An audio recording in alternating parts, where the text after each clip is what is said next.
This episode is the third in the series where we deep dive the topic of public speaking at conferences. As tech professionals, there's no better way to elevate your career and increase your network than through attending conferences. This episode is the first ever time where I've interviewed 5 guests all at the same time. I have to say, it's certainly stretched my facilitation skills. But at the same time, I was able to capture a diverse set of perspectives. So joining me today are 5 track chairs who have helped organise the BA Summit Southern Africa 2024. So without further ado, let's jump into the episode. From the city of Peaky Blinders, Birmingham, England, I would like to introduce you to Paddy Danda.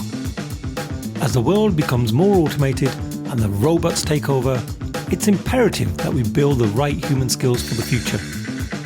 So pull up a chair, grab a samosa or two, and make yourself very uncomfortable. Hey folks, thank you so much for joining me today. I'm going to go around the room because we have 5 amazing guests. I've never done this before, not on a podcast episode. So if it all goes wrong, then I do apologize, but we're going to try this. And I want to know a little bit about each of you because, look, putting on a conference and these sort of events, it's tough. There's a lot of time invested, lots of brain power, and I'm sure you don't just do it because you just feel like doing it. You wake up one morning. So I'd love to know like your story of how you got involved with this particular conference, but just generally as well, like how you felt the need and the urge to get involved with your profession. Because serving others, it's a massive part of, I think, people that are successful in their careers. And you're on that journey. So I'm going to go like in random orders because I love just having a look at people's eyes and saying, oh, who shall we go with next? I can see Lalitha sat there smiling. So Lalitha, would you like to tell us a little bit about you and your journey?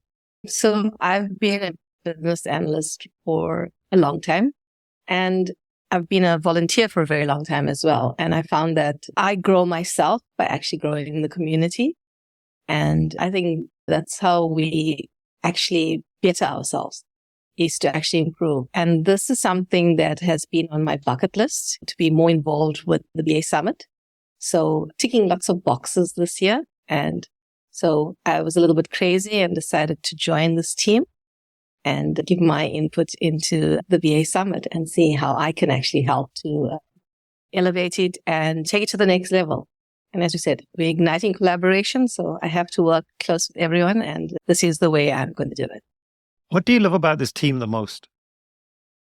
We all crazy because we tend to have all these meetings after a long day at work, yet we're still so impactful at what we do. So we don't spend a lot of time to get to where we are, but the time that we do spend is quality time. And I think because we're all professionals and we've got so much of skill between us, we're able to take things further much faster. So I think the end result, people are going to be blown away with. Oh, there we go. There we go. Some lovely words there. Thank you, Lalitha. And Moreblessing, what about you? How did you end up with these other 4 cool people and doing the stuff you're doing at the moment? So I'm the newbie in the group. I've never been to the summit. I've never been part of the summit in any way. So when the opportunity came up to be a track chair, I was like, I might as well start from the back end because I've always wondered who speaks at the summits, who decides, how does that process actually work? So for me, I was like, okay, I'm going to start from the back end. Like anyone in business analysis will tell you need to understand the process first before you actually understand what is going on. So I decided I'm going to start from the back end, understand how things are done, how we actually get to have the summit, and then I can actually go to the summit and enjoy the summit, knowing all the legwork that has gone behind it. And it's a way for me to also become more involved in the community, meet new people. And yeah, I've met this amazing the 4 people that I would have never met if I had not become part of organizing this summit, or if I had not actually put my hand up to do this. So this is how, I got on this journey. What a great way to put it. I think often we look at the front end of things. So as an attendee and we experience it, but actually you've gone right the way to the back to go, I want to know how it's all put together and then get that understanding, which is great. Chrisanne, over to you. So I did it exactly the other way around. What Moreblessing did. So I was a volunteer for a couple of years, and through a very close colleague of mine, we used to work together at Nedbank. We always, what's the summit about? And then I would get involved in as a volunteer, but you can only you have limited access to some of the events because you're not fully involved. And then, about 2 years ago, I think it was just, he came to me and said, we need speakers. Can I sign you up? And it was like, I didn't really think about it. I said, yes. And only after that, I came back and think, what did I just do? It's not like, now we're going to speak. So, okay. So I started preparing. I'm in it. And I just prepared, and it was so much fun. But also seeing them running around the back and doing all these things in the background. So last year I signed up again. I did apply for track chair. I didn't get in, but I went as a speaker again. So I said, well, this year I'm definitely going to try because I want to be involved and see what happens behind the scenes, how we put it together and how it's going to happen. And so that's how I got here with a couple of tries. And I'm very grateful that I have this opportunity to be part of the back end now to see how it all comes together. Yeah. By the way, what does a track chair do, Chrisanne? It's just for anyone who's wondering, it sounds like a very grand title. Well, we do a lot of administration, coordination, bringing all the effort together and executing that. So there's a lot of things that go into a summit. You just see the front end of it. There's a conference happening, but no one really understands, where does the program come from? Where does the speakers come from? How did the speakers actually get there? How did we get to this theme? How did we get the different titles, the write-ups? So all of those things, it doesn't just happen. You, from consuming it, you just see this magazine, you sign up and you get involved and you attend the summit. But all of that comes from this team. So there's really a lot of effort that goes into that. It's guided by Oupa. He's our chief track chair person, just keeping the team together, and everyone has a role to play. And what was really good of this team is that we all just connected. But there wasn't any huge or long debates around how we're going to put this together. Yeah. You like that production team that are making that movie. You're all the people behind, whilst the actors might be the speakers. They're there on stage in front of the camera. Love it. And Byron, how about you? How did you get involved? Because I believe you're an educator as well, because you were talking about earlier that you educate people at a school or a college. Oh, it is quite interesting. I started off learning to become a BA, and I did it at this particular institution. And then I went through the courses, all of that. I worked as a BA very informally, but I did the formal training. Then after I graduated there, I was asked, I want to come lecture. And of course, I said yes. Now, I spend my weekends and some evenings lecturing on the topic of business analysis. So this is people across South Africa that we sort of support. Through that, I'm also actively still involved in business analysis. And I got involved through speaking. After COVID, I just wrote a paper and said, no, I want to come speak. And that was the first of it. Then I tried again, got in as a speaker. And this time around, I said, okay, let me try this, see what's happening behind the scenes. I always wondered, how was I selected? And how to see the discussions that happens and how you compete against other speakers. Brilliant people, by the way. Interesting topics as well. It is quite interesting, yeah? It's not something likely to put this types of caliber together for this particular event. So I'm also involved in other initiatives under IABI, but this is by far, I think, more exciting because we're going to go out this year with a big bang. Yeah, not that the others are not exciting, but this is like cherry on top. Yeah. And so, yeah, I love business analysis. I keep on telling people, if this is in your daily life. It's preparing breakfast. It is planning your holiday. And now we're planning an event, the biggest one for the year. But yeah, there's basically business analysis for me. I'm feeling a sense of FOMO. I didn't apply to speak at this conference and I wish I had now. So if there is a spot available, let me know. I'll even wash the dishes, like whatever you guys have got, I'll do. So yeah. And last but not least, Oupa, Chief Track Chair. Let's hear from you. Just call us the janitors of the conference, okay? Because they're running around the world. I can tell you, the first time that I got involved as a track chair was last year. We had the conference in Cape Town. You apply, you write a motivation, and then when I got that thing that says, yes, you've been selected as one of the track chairs, I'm like, yeah, sure. But it's because primarily I've always loved the things that happen behind the scenes. Even back in the day when we had that TV that had a huge back and all that, I always wanted to find out things like, how did they write that name there? Because somebody told me they use a camera to film people and they show it them. But how did those letters get there that we can read them? So I've always been fascinated by the behind the scenes stuff. And this year again, when I applied, it was okay. So generally, if someone was a track chair in a previous summit, they sort of move over to the next one in order to help, guide, etc. So I applied again this year, and when they said, no, you're in, and now you're going to be the chief janitor, I was like, yeah, what an honor. Where are my overalls? Because I understand the amount of work that goes into it and the thinking behind it, the debates that have to go through there, and sometimes even mental blocks that now you need people to say, okay, so what do we do when this happens? And I think we're very fortunate that the board of the South Africa chapter is also so close that if you need to bounce ideas off from them, you can actually get that support. And the fact that we are being trusted to look at people's submissions, never mind their submissions, just coming up with a theme, that's a lot of work. None of us come from the creative environment, and we've had to do that, make it exciting. And we saw the submissions that came through, brilliant, absolutely marvelous. And we're still going through them so that we can respond to the speakers that have made it. Some of them need to prepare their flights from out of the country because everyone around the world is fascinated to come through.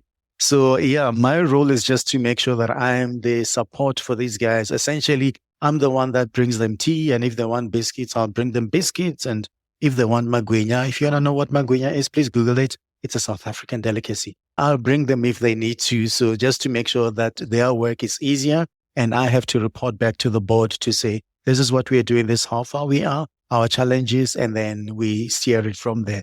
So yes, I love my overalls. I am totally hooked. I'm going to definitely be Googling some of that afterwards. Now, in terms of someone out there who's thinking, hey, I work in tech, I have this job, I really would love to stand on stage and speak at one of these events, but I don't know what happens when I press submit. So my talk gets submitted, goes into a black hole, and then maybe a few weeks later, someone tells me, hey, you've been accepted, or actually not this time. So could you tell me, like, what actually happens when someone pushes that button? What are some of the steps that are involved? What are some of the conversations like that you have to have? Oupa, over to you. All right. So once you have submitted the online form, you tell us your topic, a brief synopsis, what the key takeaways are. So it goes into, let's call it a list, showing us, okay, who submitted. And we also want to know some demographics. That's just so that we understand what's coming. And then we have, let's call it an assessment grid, if I could call it that, to check on things like the relevance of the topic that's been submitted, the impact that might come out of those key takeaways, and overall, whatever you submitted, does it speak to the theme? Could it help the business analyst? And we don't necessarily look at topics that are hardcore business analysis, but things that can help the business analyst as a human and as a professional. So there are some criteria that we look at so that it's all fair. We're not going to say, oh no, we like this person. That's why we don't ask for photos. We just ask for your submission, and then we see how relevant it is. And then for the other stuff, I'll let my colleagues just share also just the other lenses that we put into the selection of the speakers. Amazing. Lalitha, would you like to add?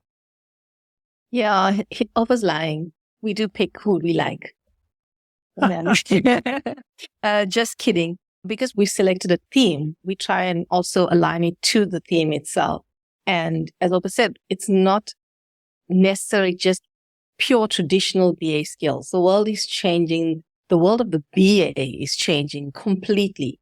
And you need to be able to get yourself affair with multiple skills that are on the peripheral and actually even totally wild and weird, because it helps grow you as a BA. The BA fits in any space. And so we need to make sure that our topics are holistic. It's more than just the traditional BA. It is expanding your knowledge, expanding your scope, and actually just empowering you in different facets that actually lead to making you a better human and a better BA. So yeah, lots of things to consider. And as Byron said, there were so many good, excellent submissions that it just made our work a little bit harder. Yeah, so I'm going to come to Chrisanne next, and then I'll come to you, Moreblessing, if that's okay.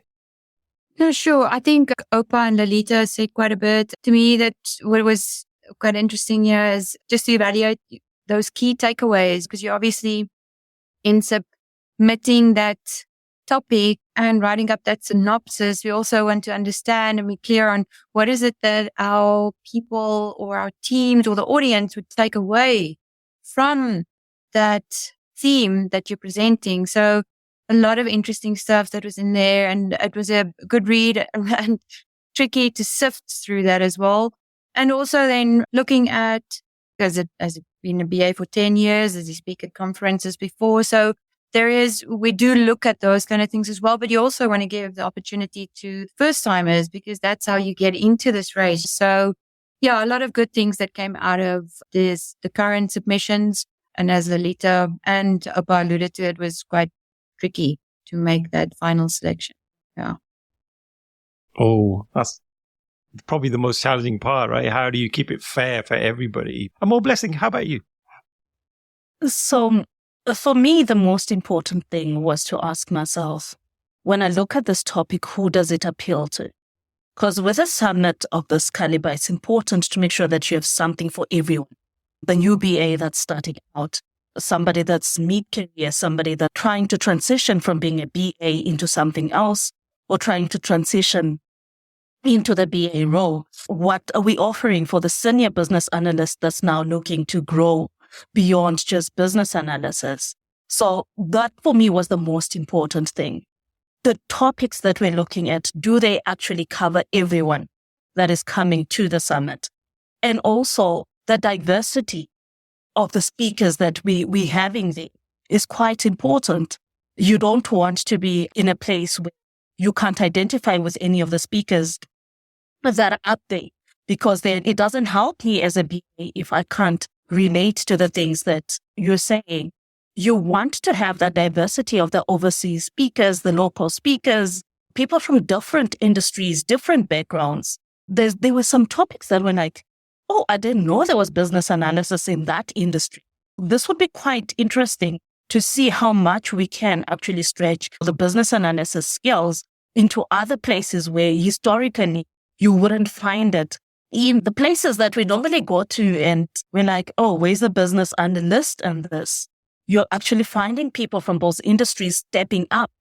And it makes such an interesting addition to this. So sitting there and trying to figure out, where does this fit in?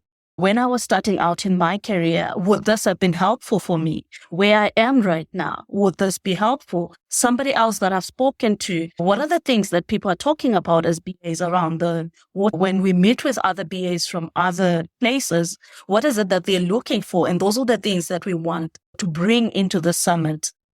You're going to have those 3 days where you're going to get as much as you possibly can. In the 3 days, you're going to hear from different people that probably you would have never heard from if you don't attend the summit. And our job was to make sure that those people were actually part of that lineup of speakers. And Byron, you mentioned you're leading the innovation track. Have you seen any common themes in terms of the types of talks that people are submitting? Because I'm guessing in my own head, AI seems to be the big buzzword at the moment. But like, I'd love to hear from you. What are some of those common themes that you're seeing? Just to add on more blessings on as well, it's about the different people, the different classes, different industries. And what stood out for me, it's the age category as well. That is quite key. We get everything in between. Now, in terms of innovation, yes, AI is our topic. It will always be our topic for the next foreseeable few years, I believe. But we see AI coming through, but we also see other innovations in different industries, from our transportation industry up until banks and everything in between. So innovation is quite broad. And this time around, the submissions for innovation were quite a lot. And the topics were vast, interesting. And you can literally see innovation in everything that we do. Something as simple as just, let me look at innovating a business process, right? Something as basic as that, there's innovation. I've seen a topic around innovation shouldn't only be focused on technology alone. Can I innovate not using tech?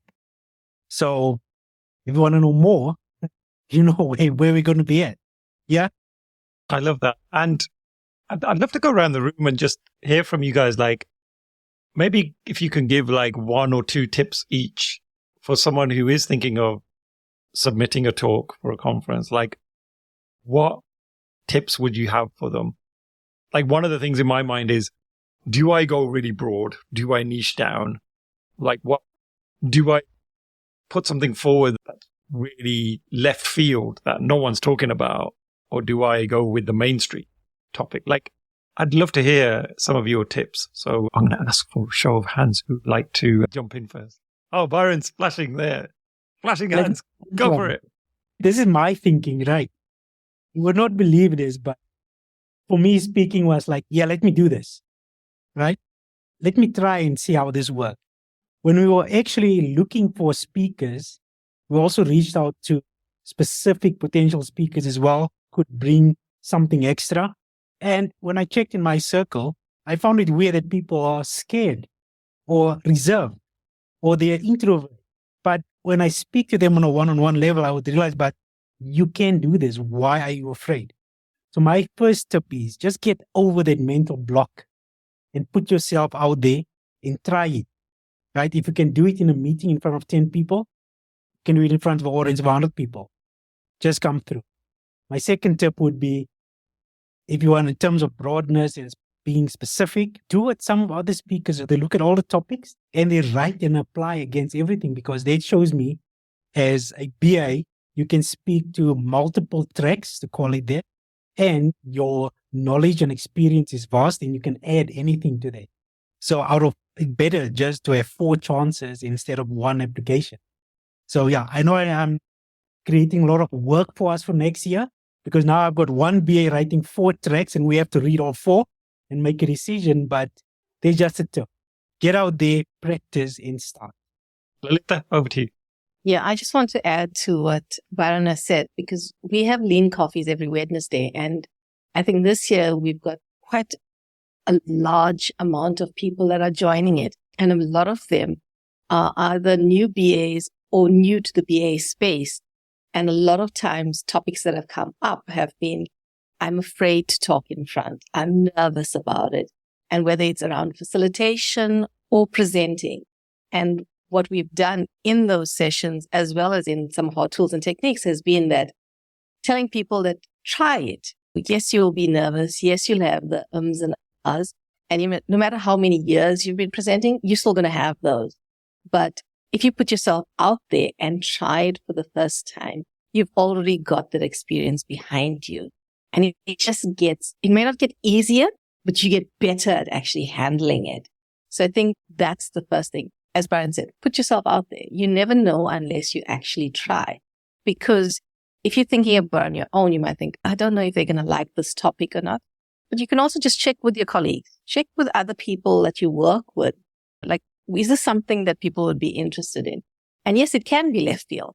Because sometimes if it's just the normal, everybody's heard it a million times. All the summits are having the same topics. No one wants to hear it again. So if it's left field, you get you thinking, ooh, space and how does that involve BAs? It's something out there and it actually makes you stand out as well. So I think that's my tips. I really like that because even for this podcast, at one point I used to be like, oh, I want to speak to that famous author or that famous person. And often it's quite difficult to get their time because why would they want to come and talk to me for an hour when they've got all these other offers and people with way bigger followings than I?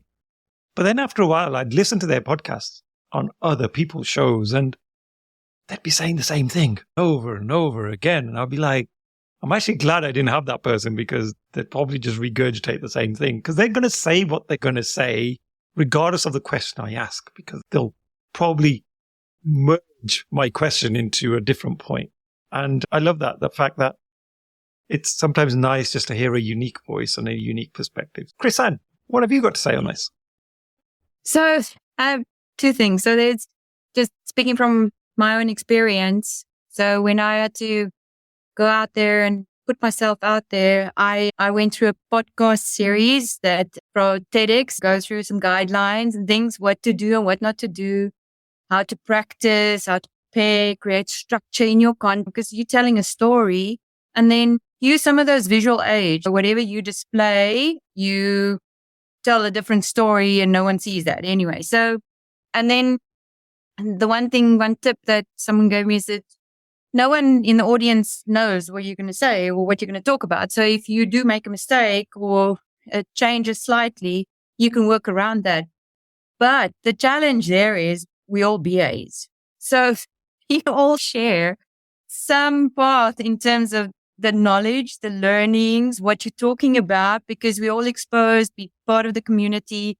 We deal in the network. We share that communication. So that one doesn't always work. But yeah, if you go out with that stance and confidence that you're comfortable with your topic, you understand what you're talking about and you've created that awareness around that. It's so much easier to just then translate that and live it in that moment and just absorb that energy because you're telling the story. So it was how I approached it. And I thought it was quite good to do it that way. It worked for me. So, yeah. Thank you for sharing that, Chris. I think often we put so much pressure on ourselves thinking, oh, what if I get this wrong? What if I make a mistake? And the fact is, I don't think there's anyone in the audience that is going to think bad of you. We're all, as human beings, quite supportive of one another. We always want everyone to do well. And so when you do make a mistake, like sometimes it's just cool to make a joke of it and go, hey, you know what? I forgot what I was going to say next. So I'm just going to go and read my notes for a moment. And I think people actually see that human side of you and that they really connect with that. I think what's worse is when people see you're trying, but then you make those mistakes. But what's worse is if someone hasn't tried and they just come along and they're reading off a piece of paper for the whole hour. I think that's when the audience will lose patience because they'll be like, can't believe that person just read off a page. Like there's no point me being here live. Anyone else like to share some hints and tips? So I think for me, the biggest tip is do what comes to you naturally. We're different. Each one of us does things differently. If you'd like to do workshops, then do that. Submit a workshop. If you like to tell stories, then by all means do a speech. If you'd like to do presentations, then do a presentation. So do what comes naturally. It becomes a challenge when we're all trying to be one and the same, because there is no way I'm going to talk as good as Lalitha because I'm just not Lalitha. But I also bring my own uniqueness to this whole thing. So do what comes to you naturally. And in terms of topics, if you want to hear about it and no one is talking about it, you're probably not the only one. Lalitha mentioned that we do the lean coffee sessions. What happens is when you put a topic up, you might be thinking, I'm the only person who doesn't know this. And then people start aborting the topic and you realize, oh, okay, there are other people who wanted to hear about this. So choose those things. Let's talk about whatever it is that you want to hear about, because you're probably not the only person. let's have a discussion. There is a chance to have discussions. There is a chance to have workshops. Attend a workshop or be part of that workshop. Be the workshop presenter. Let's have that discussion of whatever it is that you want to hear. Otherwise, like you were saying, Paddy, you're going to have the same people coming and telling you exactly the same things that you know about. And this is business analysis. We are supposed to be agents for change. So how will the change come if we have the same people coming over and over? And the only way we cannot have the same people coming over and over is if the people that are sitting in the background step up and say, you know what, I want to be part of it. You never know. If you submit a topic, what's the worst that could happen? The worst that could happen is you're not chosen this year, but next year you might be. Or maybe we might actually say, you know what, there is a professional development day coming or something else. You might be better suited there. Reach out to the team and say, you know what, we have somebody that might actually be suited for what you're trying to do. And your journey will start from there. Love it. Thank you, Moreblessing. Some great tips there. And Oupa, I think you had your hand up as well. You'd like to share some of your tips. Yeah, I suppose the divergent in me says you don't have to necessarily fit the mold as long as you don't go too left, too right. There's a reason why there's a theme, and in that theme, there are tracks.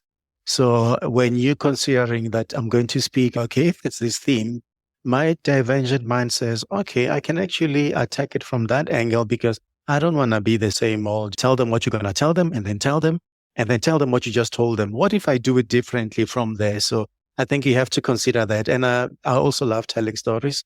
I suppose the name Oupa rubs off very well on me.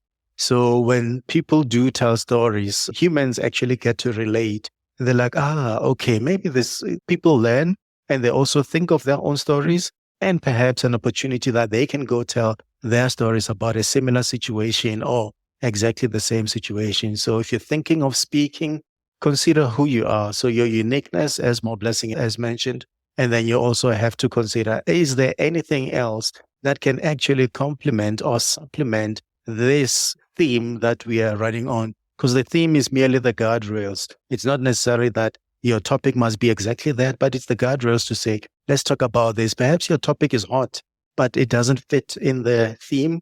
Maybe it will fit in the next theme. So consider all of that. So if you're a divergent like me, don't worry. We are okay. We are fine, guys. People love us. Be yourself and different and embrace that difference. I absolutely love that. So we're going to have a little bit of fun now. I pre-warned you guys, we're going to have a little quiz. It's nothing heavy, don't worry. And what I'm going to do is I'm going to go in the order of who I can see on the screen. So from left to right, from top to bottom. So I'll say Oupa first, Lalitha, Chrisanne, Moreblessing, Byron. Okay, and then we go back to Oupa. And I'm going to set a little timer. So we will go with 1.5 minutes. Let's try that. Let's see how we go. And what I'm going to ask you is to say a BA technique. Okay? Just the name of the technique. So you don't have to give a long explanation. And we can't have duplicates. So if someone's already said it, you can't have that. That means you're out if you duplicate. And if you pause more than 2 to 3 seconds, then you're out. Okay. Are we ready? Oupa, starting with you. Give us a BA technique. Mind mapping. Facilitation. Brainstorming. Interviewing. Drafting user story. Nice. Oupa, over to you. Quick. Surveys. Business model canvas. Data analysis. Collaboration. Context data flow diagram. Context data flow diagram. I've heard of data flow. I haven't heard of context. Anyway, let's go next. Lalitha. Job shadowing. Root cause analysis. Hey, Stakeholder management. we love a bit of that. Yeah. Oupa, quick. 5 seconds. Process modeling. Okay, Lalitha, last one. Now you make me think. I can't think. Okay. All right. Well done. Well done. We'll stop it there.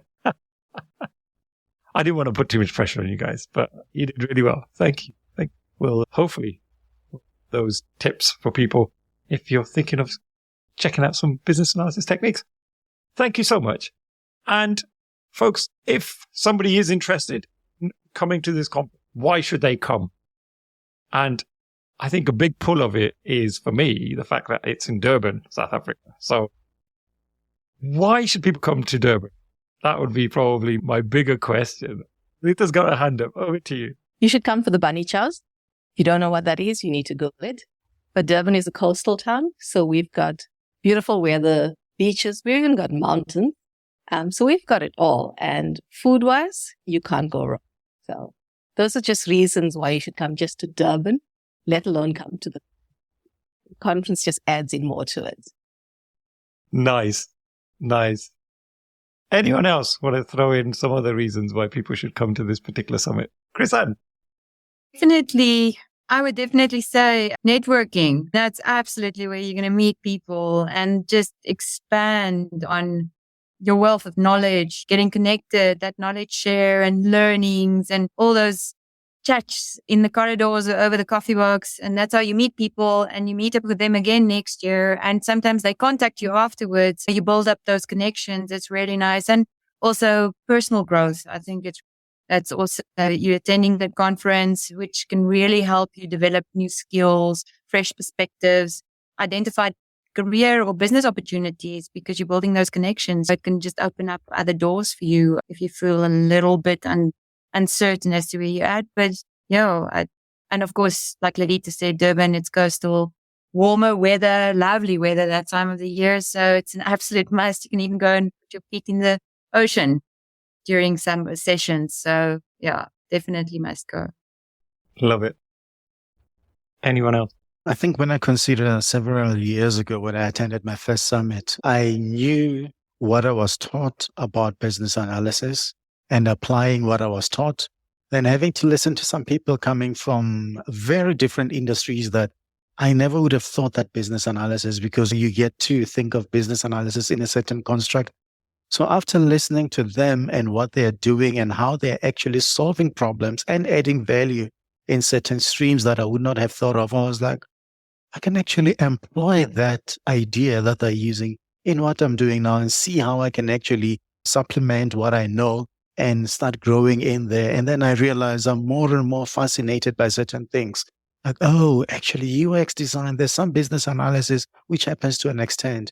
Oh, when you're solving a problem for a community or a charity, you actually are solving a problem to deliver a certain value. But the way you go about it is not sitting down and saying, okay, fine, let's do the process flow. The people in a charity organization don't know that. What can you do in order to help them come up with that? And so I think I would say go there, because what you're going to get, you just never know. It's going to live with you, and it actually helps you excel in what you do as a business analyst. Oh, great advice. Thank you so much. And Moreblessing, can you just give us some details of when is the summit and just some details around where is it? So the summit is the first week of November. It's going to be over 3 days, from the 2nd to the 4th of November. It's split into 2. The first day is a day of workshops. So there's going to be a number of workshops that you can attend. And then there's 2 days of speakers and interactions and all of that. So yeah, that's the 3-day summit. You have the option of attending all 3 days, or you have the option of attending just the workshops or just the 2 days of the rest of the summit. And Byron, is there any opportunities for networking? And if so, could you tell us a bit more about that? Actually, the moment you set your foot in their hotel, networking starts until the evening of the last day. So right throughout your breakfast, your lunch, your conferences, your speakers that you're going to listen to, you're going to make lifelong friends. I don't know if that falls into networking, but you're going to have friends, you're going to network, you're going to meet international people who meet you. So it's quite interesting. So to answer your question, networking will not stop. For those 3 days, it's just about networking, upskilling yourself, understanding what's happening in the industry.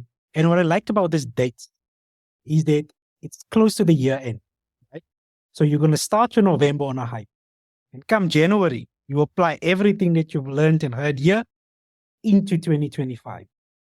And then with your new network that you're going to have. So yes, so it's just the opportunity for networking within the context of business analysis. So yes, I actually can't wait myself. Oh, brilliant. Thank you so much, Byron. And I've got the website up in front of me. So just to reiterate, 4th to the 6th of November, 2024.